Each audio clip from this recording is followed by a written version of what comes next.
Bonjour, vous. Dites-moi, est-ce que vous avez déjà joué à un jeu vidéo dans lequel à la fin tout le monde meurt et c'est tant mieux? Vous aimez? C'est français.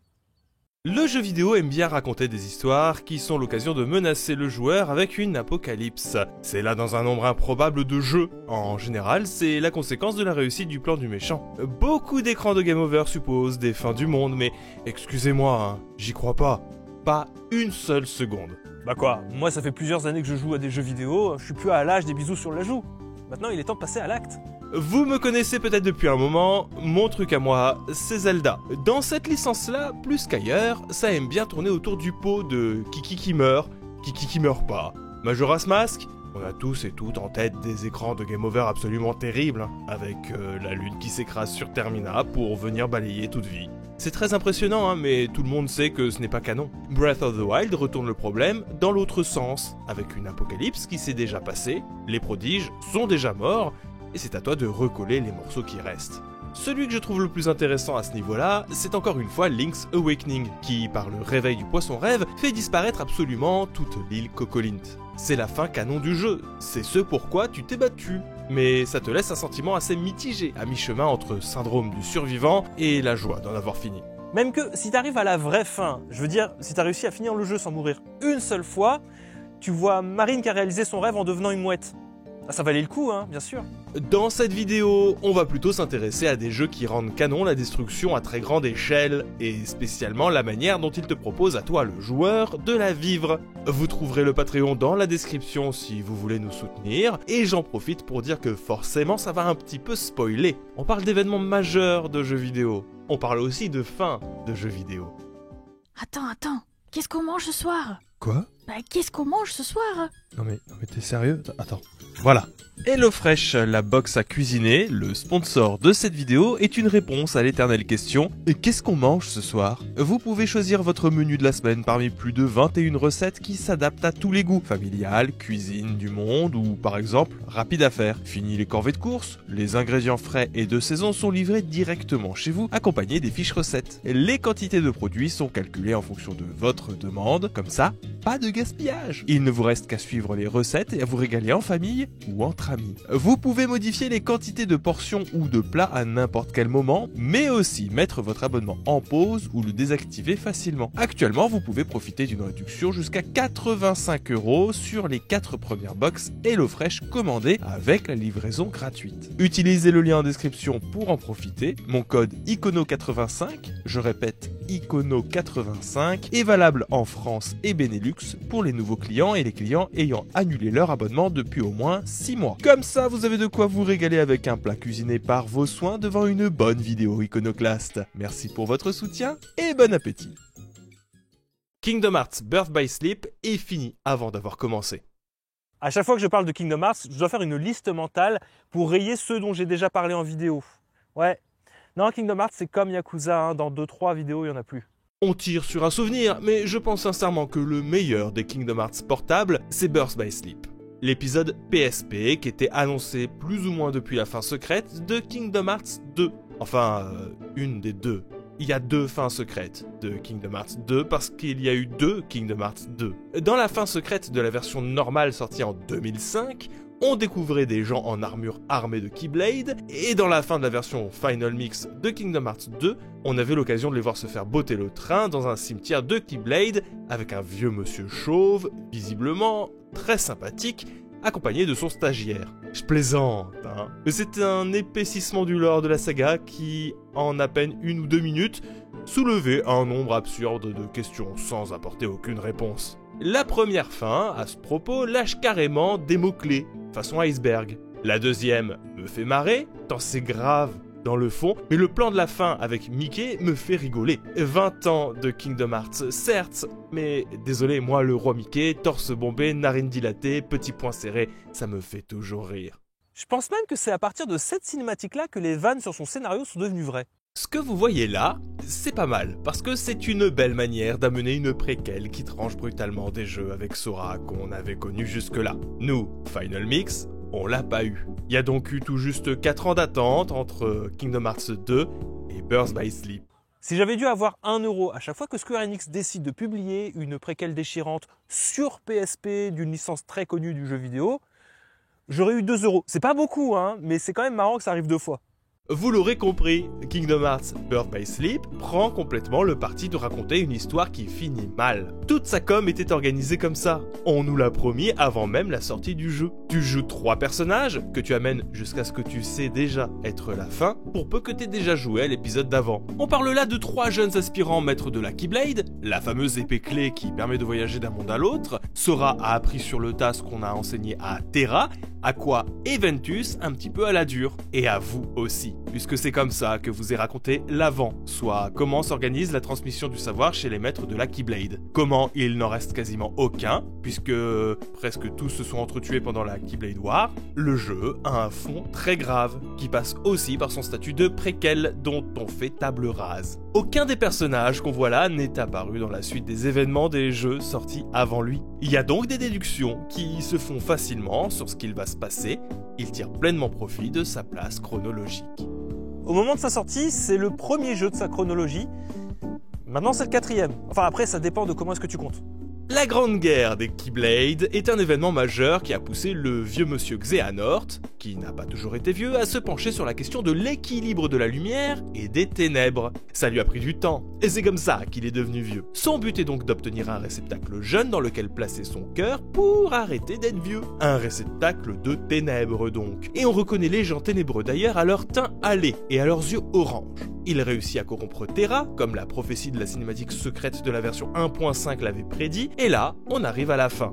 Enfin, oui et non. Ventus se pose des questions sur Vanitas, le stagiaire de Xehanort, puisqu'à la base il ne formait qu'un seul individu, et Aqua, de son côté, essaie de tenir la baraque debout, parce qu'avec des amis comme ça, t'as pas besoin d'ennemis. On arrive donc à la fin promise du jeu. Personne ne gagne, c'est ça qui est important. Certes, le Kingdom Hearts est un MacGuffin d'ampleur colossale. Certes, le coup de la séparation de Ventus en un Ventus jouable de lumière pure et un Vanitas méchant des ténèbres, ça fait sourire. J'ai quand même beaucoup de peine pour Aqua, qui fait ce qu'elle peut. Cela dit, on arrive à la cinématique qui rejoue. Xehanort pense qu'il a gagné, mais la plot twist, combat final. Il n'a rien gagné du tout. Il a obtenu le corps de Terra, mais la volonté de ce dernier reste bien crampée dans l'armure qui lui botte les fesses. Dans un épilogue dans lequel le Kingdom Hearts était à portée de main, mais tout ça n'a servi à rien. C'est d'autant plus terrible que c'est effectivement comme ça que naît le boss secret de la version Final Mix de Kingdom Hearts 2, qui attend patiemment, un jour, de récupérer son corps. Ventus est hors service et laissé comateux dans le manoir Oblivion pendant que son cœur s'installe dans Sora. Et alors, Aqua est condamné à errer dans ce qu'est l'équivalent de l'enfer pendant bien une dizaine d'années en attendant Kingdom Hearts 3. Même Xehanort, qui avait techniquement gagné, a perdu la mémoire après sa deuxième grosse défaite contre Aqua et se retrouve propulsé dans un monde inconnu, dans lequel il va continuer à faire des trucs de méchants de JRPG. Tout le monde n'est donc pas loin de la mort et fin du jeu. Tout ça pour dire que je trouve cette fin ultra cool. J'aime bien quand un jeu prend le temps de nous raconter une bonne grosse défaite. C'est ambitieux. J'aime bien l'idée que sauver le monde, ce ne soit pas quelque chose d'absolument gratuit. Ce serait complètement malhonnête de revenir là-dessus, mais bon, je suis à peu près certain qu'ils le feront jamais. N'est-ce pas ? Hotline Miami et la Troisième Guerre mondiale. Hotline Miami est un diptyque un petit peu déroutant. Dans les deux cas, c'est le travail d'un duo de développeurs qui forment ensemble le studio Denaton Games. Et dans les deux cas, c'est peut-être un petit peu épileptique. Vous voilà prévenu, on joint l'esthétique visuelle et sonore synthwave à une vue de dessus qui n'est pas sans rappeler les 2 premiers GTA. Le but, c'est en général d'arriver et de tuer tout le monde par tous les moyens possibles en faisant des gros combos sur fond de Carpenter Brut, ou Perturbator, ou n'importe qui d'autre que t'aimes bien. Que je peux pas trop vous faire écouter pour des raisons de droit, que je peux pas trop vous mimer à la bouche non plus parce que je sais pas imiter le synthé. Dans Hotline Miami, on peut avancer sans trop se mouiller, que tout le monde meurt. Tout le monde meurt en boucle, dans tous les niveaux. Tout le monde meurt de manière violente, mais jamais tout à fait gratuitement. Le premier jeu vous met dans la peau de Jacket, un type peut-être un petit peu sociopathe, qui commence chaque journée par un mal de crâne bien énervé, ponctué par un appel téléphonique qui donne une adresse et qui signale par le biais d'un message crypté que Jacket devra s'y rendre pour tuer tout un tas de mafieux russes. T'es pas obligé de lire le scénario, hein. Si tu décides de le faire, bon courage, parce que c'est non linéaire et que à travers les dialogues. Du coup, je l'ai fait pour vous. Et j'ai pas de regret parce que c'était génial. La formule scénaristique du premier jeu vient surtout délimiter les passages de gameplay. Éventuellement, si tu veux faire la vraie fin, il faut trouver les lettres éparpillées un petit peu partout, à l'intérieur des niveaux. En arrivant à l'ultime dialogue, tu comprends qu'un certain nombre de personnages, dont les deux que tu as joués, sont manipulés par l'organisation américaine ultranationaliste 50 Blessings, dont le but est de perturber la coalition russo-américaine au lendemain d'un conflit entre les États-Unis et l'Union soviétique. Probablement gagné par la deuxième, puisque la ville de San Francisco a été purifiée par l'atome. S'ensuit un fort ressentiment de la part du peuple américain, malgré les tentatives d'armistice, d'où la naissance de 50 Blessings, dont les représentants qu'on connaît sont tous deux nettoyeurs. Pour accomplir les meurtres, ils ont recours à des agents, qui sont des gens comme Jacket, ou même Biker, qui agissent sous la menace. C'est la base du scénario, qui s'entremêle avec Hotline Miami 2. Et c'est là que ça se complique. Un second jeu au gameplay très similaire, quoique si le premier te faisait incarner deux personnages, dont Jacket, qui pouvait changer de pouvoir en changeant de masque, celui-ci a décidé de faire intervenir un grand nombre de personnages différents pour en faire un grand récit choral sur une histoire alternative. Il se déroule à la fois avant, pendant et aussi après le premier Hotline Miami. On t'explique comment tout fait partie d'une grande spirale. Les meurtres de masse de Jacket ont fasciné au point qu'on en fasse des films. C'est de cette fascination que naissent les fans, un groupe de personnages jouables qui ont pour but d'émuler les actions de Jacket, un petit peu à la Zub. Ils traquent ce qui peut rester de mafieux qui sont eux-mêmes essoufflés et en guerre avec les Colombiens. On peut nommer The Sun, le dernier représentant de la mafia russe. Tous les autres ont été massacrés par Jacket dans le premier jeu. Ajoutez à ça Evan Wright, un auteur obsédé par la rédaction d'un livre qui raconterait les événements du premier jeu, et aussi Manny Pardo, un détective tellement obsédé par la gloire et les films qu'il se fait dans sa tête qu'il finit lui-même par devenir un tueur sociopathe. Hotline Miami 2 est un jeu choquant non pas parce qu'il est violent, mais parce que c'est un jeu profondément nihiliste. Hotline Miami 2 est découpé en 6 actes, qui racontent un petit peu toute la descente aux enfers de l'intégralité des personnages de manière non linéaire. Il n'y a pas une seule vignette qui soit pas déprimante. J'aime par exemple beaucoup l'acte 4, dans lequel tu joues à travers la guerre d'Hawaï en 1985, soit avant le premier jeu, dans le cadre d'une opération militaire bien suicidaire. On incarne un personnage qu'on comprend être Bird, du premier Hotline Miami, le type super sympa du supermarché, qui dans son unité compte aussi Jacket. Ce sont donc des vétérans. Tu assistes à la naissance de ce que tu comprends être 50 Blessings, et même si la bataille est gagnée, je m'attendais pas à l'épilogue. J'apprécie voir un personnage aussi positif que Bird arriver à se reconstruire en ouvrant un supermarché à San Francisco. J'apprécie sincèrement de voir la relation qu'il a avec Jacket quand il le console à propos de la perte de sa copine. J'apprécie moins de le voir se faire gommer par une bombe atomique, sans autre forme de procès. La narration n'est pas facile à cerner et encore moins à accepter. Contrairement à Jacket ou à Biker du premier jeu, beaucoup des personnages que tu joues dans le 2 sont parfaitement détestables. Les fans, Manny, The Sun et même Evan courent tous après la gloire ou l'argent. Voir l'histoire du henchman, soit un ancien homme de main de The Sun, tout perdre dans sa vie après avoir quitté la mafia, pour finir par faire une overdose et se faire tabasser à mort par les fans, c'est pas très drôle. Faire choisir aux joueurs dans l'acte 5 de continuer le bouquin de Evan alors que sa femme s'est barrée avec les gosses et que renoncer c'est le seul moyen de reconnecter, bon. Hotline Miami 2 a une fin aussi terrible que brillante. La fin du jeu, c'est The Sun, en plein bad trip, qui s'imagine des animaux monstrueux qui font office de boss finaux, qui tuent un par un avant de s'enfuir du toit du bâtiment par un arc-en-ciel magique. La vérité, c'est qu'il est complètement défoncé à sa propre drogue, qu'il pète les plombs, tue les fans un par un, à l'exception de Tony, et finit par se suicider en se jetant du toit. Le fameux Tony décide de tout laisser tomber en voyant que ça ne sert à rien. Mais là arrive Manny, le flic, tellement obsédé par la justice qu'il idéalise dans des films qu'il le tue gratos, avant de se réfugier et de carrément se barricader chez lui, flingue à la main. Personne ne va jamais bien. La dernière image, c'est le chapitre Apocalypse, au bout duquel tu vois l'assassin de la copine de Jacket regarder la télé avec sa mère malade en phase terminale et discuter de la nature éphémère du bonheur. Le programme est interrompu par l'annonce du meurtre des présidents américains et russes, le début de la Troisième Guerre mondiale, et tous les personnages séparément au fond du trou sont balayés par une bombe atomique. Tous autant qu'ils sont. Il n'y aura pas de Hotline Miami 3, ça sert à rien de demander. C'est fini. Si tu essaies de rejouer le chapitre, le jeu te supplie d'arrêter.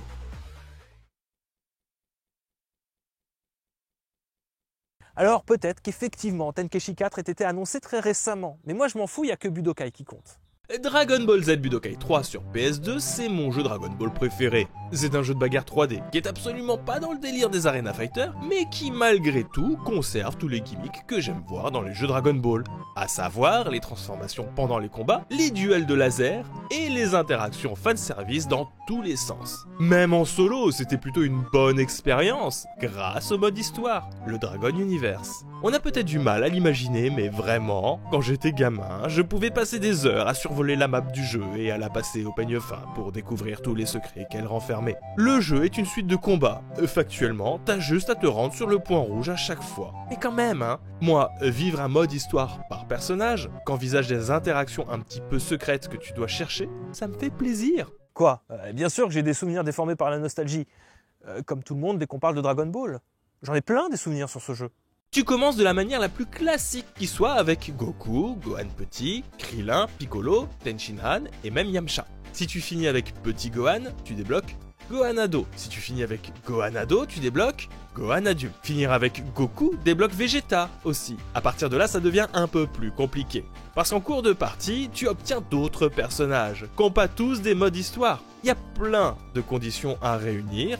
Genre, pour avoir Videl, faut prendre Gohan, commencer par battre Goten, parler à un point d'interrogation qui apparaît pas sur la minimap, et obtenir sa capsule dans un endroit qui n'a pas vraiment de rapport. Même soupe pour Hercule, Kaioshin, C16 qui sont cachés. Beaucoup plus logique pour obtenir Oob, faut finir Boo petit avec un Genki Dama et enchaîner comme dans le manga. Si après Super Boo avec Goku tu décides de dévier du mode histoire, le boss de fin sera nul autre que Broly. Là, peut-être que ça vous fait rien, mais à l'époque, il était pas canon. On était ravis de le voir, et surtout de le débloquer, pour constater qu'il a le droit lui aussi à un mode histoire qui est complètement unique. C'est le seul méchant qui a un mode histoire, et au passage pas canon avec les autres, qui sont plutôt dans l'interprétation du manga. Le mode histoire de Broly est un petit peu pourri. En tout cas si tu le fais normalement.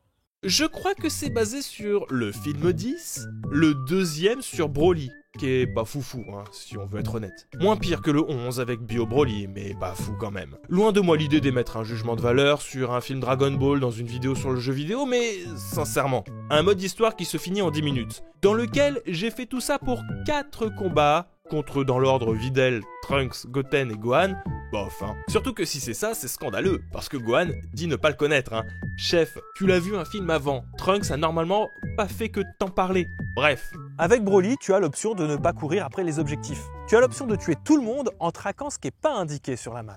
Broly, en plus d'être l'ancien personnage que tu débloques, et le dernier avec un mode histoire, il a une fin secrète que tu peux obtenir que si tu prends la peine de passer la map entière au peigne fin, pour traquer et éliminer un par un tous les personnages de Dragon Ball. Avec en prime tous les dialogues dans lesquels tous les personnages savent qu'ils vont prendre une grosse pétée. Il y a même un nouveau combat final contre Goku, et la destruction de la Terre. C'est pas grand chose pour vous, mais pour moi ça veut dire beaucoup. Parce que ça en dit long sur le jeu, et surtout sur son développement.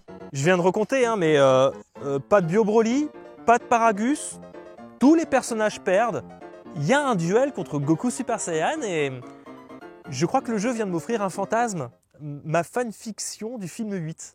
Là, ce que je remarque surtout, c'est que le jeu raconte un scénario beaucoup plus proche de la première apparition de Broly que de la deuxième. L'intégration d'histoires alternatives est une manière très maligne de créer du fanservice, et c'est jamais que la suite logique des événements. Je rappelle que c'est le premier Budokai qui nous avait fait cadeau de l'incroyable sel dans sa forme Krillin absorbé.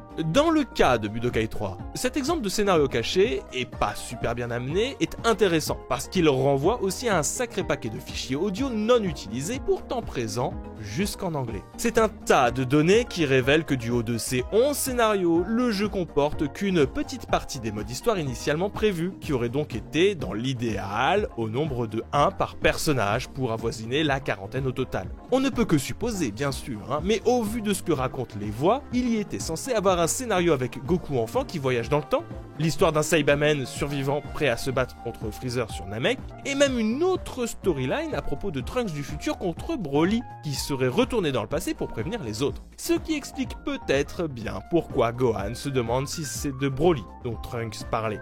C'est complètement du conditionnel, hein, comme tout ce qui touche à du contenu inutilisé. Mais c'est intéressant de pointer du doigt que le jeu est probablement pas sorti tout à fait fini, qu'il devait sans doute compter beaucoup plus de contenu dans lequel tous les personnages meurent, mais qu'au final, le seul antagoniste jouable, c'est Broly, qui est même pas canon.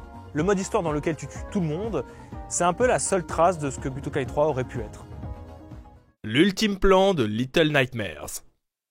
Little Nightmares est un platformer plus ou moins 3D, quoique vu de côté la plupart du temps, qui prend le parti de te raconter l'histoire d'un personnage caché sous un anorak jaune dans un monde bien gris, bien flippant, bien crasseux. C'est à la mode dans le jeu vidéo. Il rejoint aussi cette branche maintenant large de ceux qui ne te racontent pas vraiment l'histoire, mais choisissent plutôt de te la faire vivre, et de construire toi-même tes déductions sur ce qui est en train de se passer. Dans Little Nightmares, t'es victime de tout. Quand tu commences le jeu, t'es largué, avec la seule indication d'une silhouette à peine éclairée qui se retourne. Toi, tu te réveilles dans une valise dans un monde qui tangue, et par déduction, tu files de tableau en tableau. Y a pas vraiment d'interface, c'est un peu plus minimaliste, et même au niveau du gameplay, les interactions qui te sont permises, quand elles sont pas liées à la résolution d'énigmes pour avancer, c'est des statues que tu peux casser, des gnomes que tu peux attaquer, et éventuellement des lampes que tu peux allumer et qui font office de checkpoint.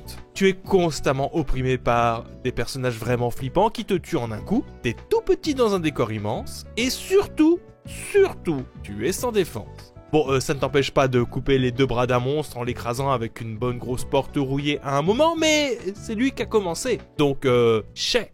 Dans Little Nightmares, est-ce que t'es vraiment victime de tout ? La première chose que tu remarques, c'est que même si tous les personnages ennemis sont beaucoup plus grands que le tien, et même si ton personnage a l'air inoffensif comme ça, il y a la narration du jeu qui vient tout contredire. À plusieurs reprises, tu seras pris de crises d'appétit assez furieuses. Là, on parle d'être au bord du malaise, en à peu près 15 secondes. La première fois, un enfant visiblement prisonnier te donne à manger. La deuxième fois, tu te fais toi-même prisonnier d'une cage dans un piège évident. La troisième, tu chopes un rat pris au piège que tu manges, comme ça, quoiqu'encore bien vivant. En plus, tu l'entends bien te supplier. Vous avez vu Hellraiser ? Il y a une scène avec un rat à un moment. Ceux qui savent, me dites rien. La quatrième et avant-dernière fois, tu chopes carrément un des gnomes que tu dévores vivant. Il y a en plus de ça une dernière petite occasion de manger un truc, mais on va revenir dessus dans quelques instants. Je sens que vous avez du mal à suivre. C'est effectivement peut-être le moment de recomposer le lore de Little Nightmares à partir des pistes que le jeu nous a offert jusque-là. Votre personnage s'appelle Six. Et la raison pour laquelle le décor tangue, c'est parce que vous êtes effectivement bloqué sur un bateau qui s'appelle The Maw, soit l'antre en français. Si j'en crois le site internet du jeu, c'est un genre de lieu de villégiature itinérant qui navigue sur l'eau et revient chaque année au même endroit pour offrir à ses riches passagers la chance de manger de la chair d'enfant. Une élite dégénérée et obèse morbide au passage, dont t'as l'occasion de découvrir toute la subtilité dans l'avant-dernier chapitre du jeu. Je vous en parle, parce que ça a été l'occasion de prendre dans le visage la pire déconnexion de manette de toute ma vie.